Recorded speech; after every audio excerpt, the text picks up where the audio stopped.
Hey everyone, it's Michael. I hope you're doing well today, and I have a movie here to talk about that I just watched. It's a straight-to-video film, and it's one that I was interested in the moment I kind of heard about it because of the casting here.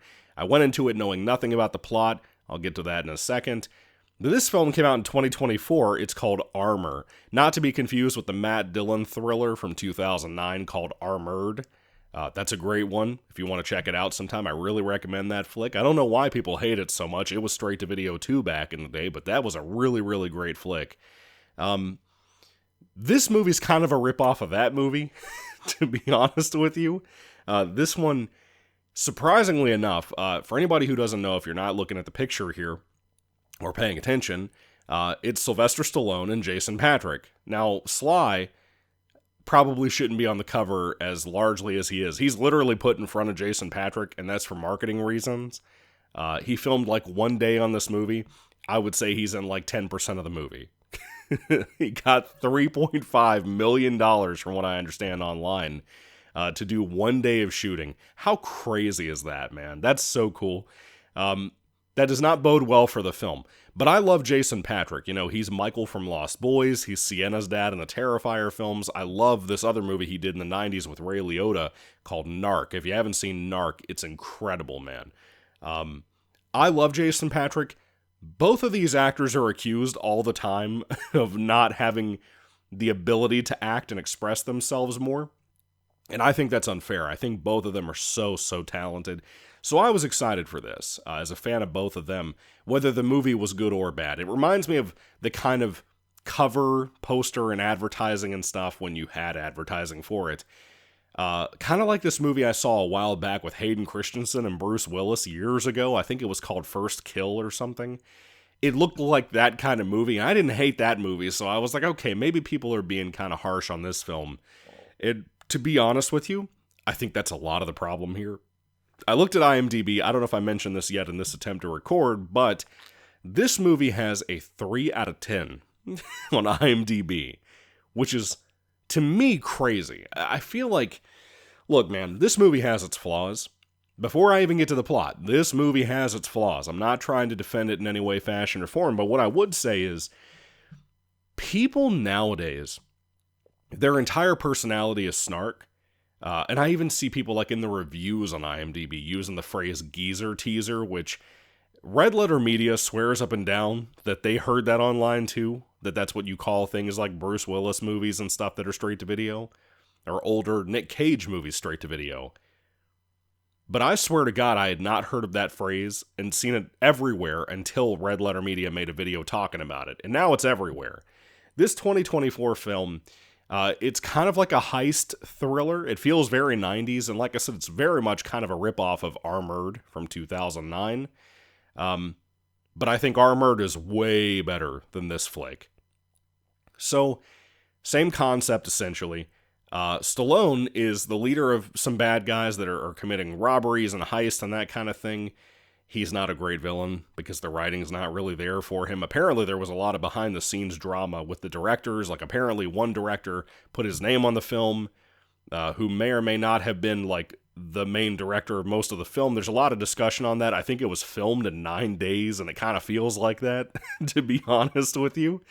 But to be honest, this is a lot better than most direct-to-video films for me personally, and I'm not saying that it's good because of that. I'm saying, like, to me, I think people are way too harsh on films nowadays. I feel like if this came out in the 90s with the same cast, maybe a better directing style, obviously like a better explosion set and that kind of thing, if they had those options, and if it came out like 15 years ago, let's say, instead of Armored, I mean, if it came out around the same time, I feel like people would defend this more. I really do.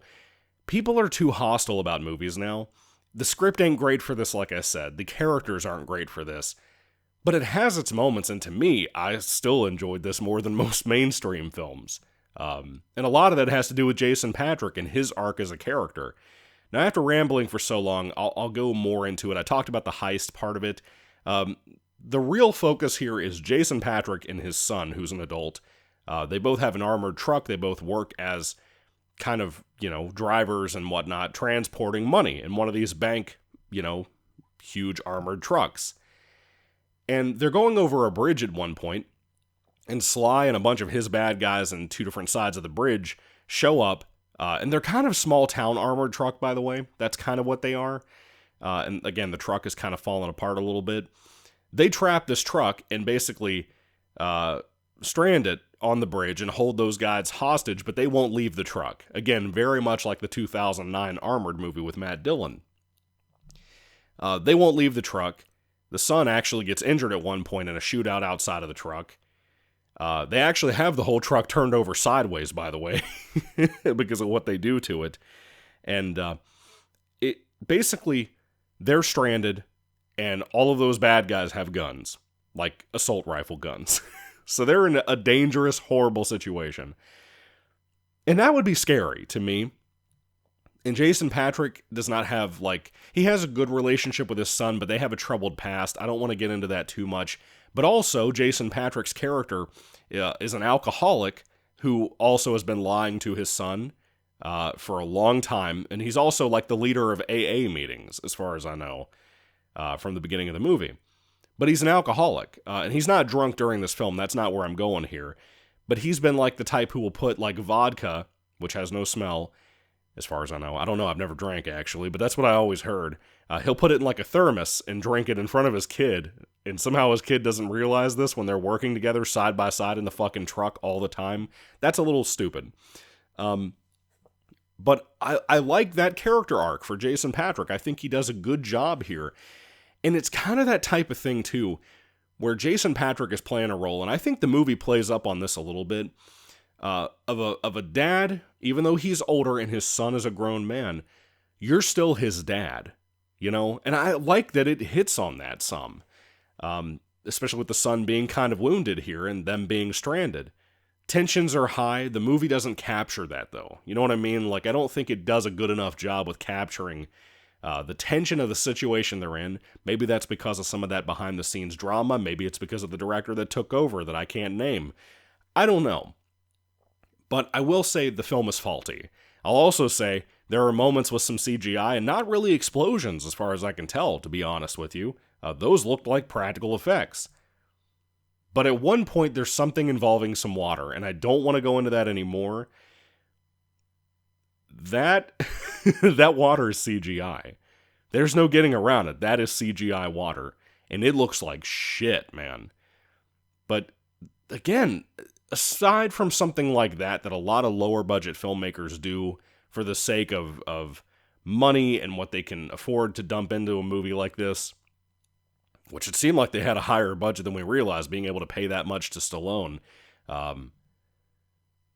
it's sad to me that this gets trashed so heavily. I've seen a lot worse. I've seen stuff go to theaters that's way, way worse than this. And I swore this was a 2025 film, by the way, but apparently it's 2024. I enjoyed this, though. I just thought it was fine. It was a really fine movie. You can't overthink it too much, especially in the final shot of the film, with how it's zooming out from the bridge, and I won't spoil that part, but when it's zooming out from the bridge, you see a bunch of houses nearby. But it's stated over and over again in the movie, they've been sitting out at this bridge for hours. Hours and hours, most of the day. And it's you're telling me, a bunch of explosions, a bunch of gunshots, shootouts, all of that, and not one fucking person in those houses nearby was home at that time or came down that road at that time? We're not talking a house. We're talking 6 houses on either side of this bridge in the final part of the movie. If they had just cut it, cut the footage at a certain point like they probably were supposed to do in that final zoom out from the bridge to end the movie and go to credits, if they had just cut earlier, we would not know that. You know what I mean? What the fuck were they thinking? Use your CGI there. Remove those houses, man. What were you thinking with this movie? It's an amateur style film, and it's the kind of thing we would have gotten in the 90s and the 2000s, but people tear the hell out of this movie. I don't really understand that. And again, it's got its problems, but I don't understand why people beat movies like this to death, but then they enjoy shit like Chill Factor with Skeet Ulrich. You know what I mean? I don't get it. Not that anybody's really heavily defending, Chill Factor, but it's just a point that I'm making here. people are too harsh on films and people don't know how to just enjoy something anymore. And that doesn't mean go out of your way to go see Armor. I'm not saying that. What I am saying is, if you just want a very basic in concept, and kind of a ripoff of Armored, type of movie, this is something I think you would enjoy. It's the kind of thing I think my mom would enjoy. I had a decent time. It's only an hour and like 25 minutes, so it flies by to me. It does have a couple of slow parts, and it can get repetitive. I can see people being annoyed with that because of the lack of scenes that really emphasize that tension. I forgot to mention one character in here too, though. The bad guy henchman that work for I can't say his name, for Sly Stallone, they're not the greatest actors. They're probably the worst part of the film to me personally.